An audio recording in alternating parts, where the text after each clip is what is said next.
こんにちは、皆さん。私は日本中国のドイツ人です。日本語をもっと上手に勉強しようと思っています。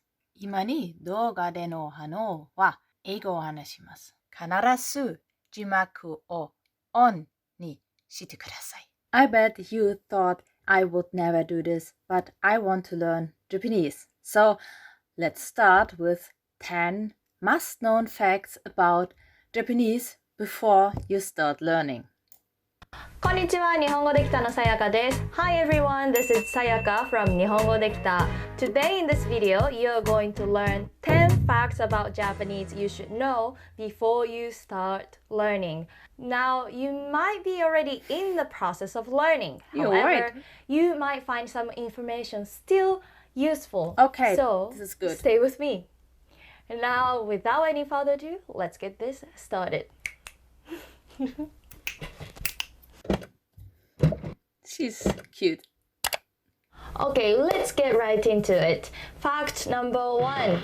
We can't talk about Japanese without talking about the types of characters, right? What does she mean Well, with characters? in Japanese, we have 3 different types of letters. Yes, and they yes, are yes. hiragana, katakana, and kanji. Writing. Let's take a look at this example sentence. Now, you don't need to be able to read this, but can you spot three types of characters I can here? spot 3 types of characters. Okay, first one, hiragana, is this, and there are 46 basic letters that represent Japanese phonetic sound, and it is used for This is the syllable system, right? So, 1 character for each syllable. This translates very easily into German. function words, conjugation endings, and Japanese origin words. Now, second one, katakana, is this, Yeah. and katakana I've seen this very often when I visited Akihabara. also has 46 basic letters and represents Japanese phonetic sound. But the usage is different from hiragana because it's used for foreign loan words. For example, chocolate, chocolate, camera, camera, ki. We might take a test for guessing the word in English or German for me when it's written in Japanese katakana. Please suggest some videos down below. Thank you. Keyboard. And the last one, kanji, is this, as you can see, the most complex one. And kanji represents both meaning and sound. So each kanji has meaning. And there are thousands and thousands of kanjis, but don't worry about it for now. I thought there are just 145 or something like that. Is this true or false? So just the basic kanji you need for reading a newspaper. If you're just starting, I would recommend starting from learning hiragana and katakana. So I guess that the words and the books for kids are written in hiragana and katakana, right? So kids can easily learn these syllable systems and can read basic texts in syllables. Fact 2. In Japanese, depending on who you are talking to, we change our speech style. Oh, I knew that For very example, well. we have informal and formal. This is so complicated. It's all about politeness and hierarchies, right? So when I talk to my teacher, he's higher than me, and it's another language than I use for talking with my kid. Yeah, this is quite normal for me as a German because we use formal and informal language in Germany too. So I got somehow used to it, but not in the intense of Japanese. So I might become used to the normal formal language, but I would never get anything above or beyond for every hierarchy you have in Japan. And there are more, but don't worry about it for now. Informal speech is used for friends, family members, and someone younger than you. And formal speech is used for someone older, stranger, and someone who's in higher position in like socially. It might sound difficult, but don't worry, we're gonna cover this all together. Okay. And it's not as difficult as you think. We can do this. Fact 3. In Japanese, the sentence structure is a little different. Yes. In English, the word order is subject, verb, and object. But in Japanese, it is... Stop. I need to cover up what it is in German, right? For me, as a German native, it is subject, verb, object. It is almost the same like English, but we somehow put the verb at the end of the sentence. So we tend to split verbs in German, so there's one in the middle and one at the end. So it seems that we are a bit different from English. Let's see what is Japanese. Subject, object, and verb. Okay, For example, so this should be I eat easy for me, chocolate right? is 私はチョコレートを食べます。I watch 日本語できた which you should is 私は日本語できたを見ます。Ta-da! And this is just the beginning of Japanese language, and there are more beautiful stuff to know. So hang on. Fact 4. Japanese question sentences are really easy to make. You don't need to change up the word order. You just need to add ka at the end of the sentence. For example, Jun goes to a party in Japanese is ジュンはパーティーに行きます。Now, does Jun go to a party? Then, ジュンはパーティーに行きますか? Just ka.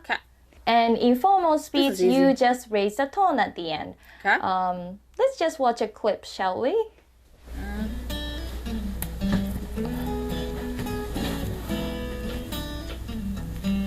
食べる? Okay, did you hear the tone went up at the end? 食べる? 食べる? 食べる means to eat. Now, did you notice something else from the clip? Yes, this is fact number 5. I said 食べる? 食べる means to eat. But I meant, do you want to eat this? And where's you and this, right? In Japanese, you can omit nouns in subject and object positions if it's obvious in the context already. For example, in the clip, I was talking to this her. Makes it very so I didn't have to say, do you? Because it's obvious that I was directing the question to her. Yeah, sure. And it was also obvious by holding the orange, I was talking about this. So I didn't have to say this or orange. Ta-da! Fact 6. In Japanese, you don't need to distinguish singular or plural. This is simply because we don't have them. Yay! For example, an apple and apples are the same. Ringo. Ringo. But how do you say one apple, two apples? In German, ein Apfel, zwei Äpfel. There has to be a distinction somehow. Maybe you say a counting number word in front of it or something similar. A hamburger and hamburgers are the same. Hamburger. A notebook and notebooks are the same. Noto. Okay, fact 7. In Japanese, you don't need to memorize if it's feminine or masculine word like European language. This is cool, so we just put it aside. This is why German is so complicated. We have all these distinctions between the persons who are spoken about. We have female and male, and also the neutral. We have also a lot of tenses, and all the stuff Japanese hasn't, we have in German. So if you want to start learning German, I could help you. Please write it down in the comments so I could make some videos about German and learning German. But it is complicated. So yeah, you should really think about beforehand. Such as Spanish, Italian, French, German, and German, so yeah. on. I'm currently learning Spanish, but it's driving me crazy. I and feel it's so you. difficult, but you don't need to do that in Japanese because, This is again, cool. we don't simply have them. Yay! One less thing to do. Fact 8. This is gonna be a good news for you because... How did she do that? 8? Is this correct? 8 with 3 fingers? Okay. So in German it would be like this. Because we don't have noun-verb agreement or noun-adjective agreement. What I mean by noun-verb agreement is that, for example, in English, I do, she does, we do, it does. Depending on the subject, the verb conjugation changes, but it doesn't happen in Japanese. In Japanese, no matter what subject you use, the conjugation doesn't change. Yeah. Very easy. Okay, last 2 facts are going to be the Japanese. best news that you're gonna hear in this year. This is such an over-exaggeration, I'm so sorry, but anyways. Okay, fact 9. In English, there's a lot of verb tenses. For example, I will go, I'm going to go, I go, I went, and so on. And Japanese but has in Japanese, two? we have only 2 verb tenses. Yeah. So I've read this in my book. As I already told you, I was in Japan twice in 2008, 2023, and I bought this and I bought this. So this is like a Japanese for dummies, something like that. And it looks this. It's a Romaji and written like a German would read normal Japanese. So I can easily read the text in here and use them for normal conversation. So this is just a normal dictionary for both languages, so I can look up the words and they are in the normal form or informal form. She said mimas, so miru is in here and I say okay, how to make a verb sounding like formal from miru. So I take the example in the table and now it's mimas. Easy. So this is the way I used to learn Japanese for my trips. I'm not completely blank. If you think I start learning Japanese, I learned Japanese like 15 years ago and I completely lost anything about reading texts, and I'm slightly used to talking, normal conversation, asking for where to go or buying stuff like can I have this apple, or things like that. But I want to dig deeper into the language. I hope you can really help me with this, because I really like to visit Japan again because I love this country. And they are past tense and non-past tense.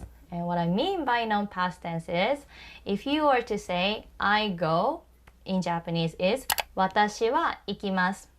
And it also means I will go. And how do you distinguish if you're talking about the future or present? It depends on the context, or you could simply add the time words. For example, tomorrow, 明日, and then you can make 私は明日行きます so that you know that you are talking about the future, tomorrow. By the way, the past tense is 私は行きました.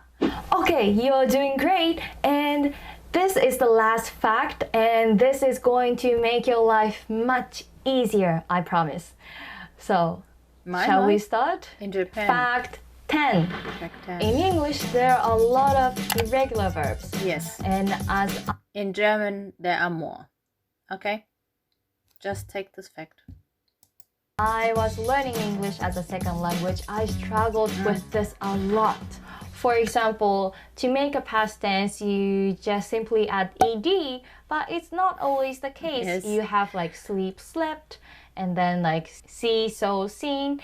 And then when I saw this read, read, read, spelled the same but pronounced differently, I was like, oh my god, no! But this is not me ranting about English. I like languages. But anyways. So I am German native and I learned English in school for 9 years. I'd say I speak English almost fluently, but this is an ongoing struggle, okay?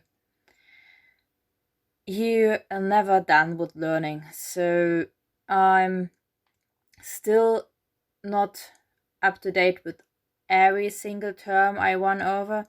And in fact, I work as a translator, so there are a lot of new words on my table every day, but I'm used to most of them, so I can do my job pretty easily.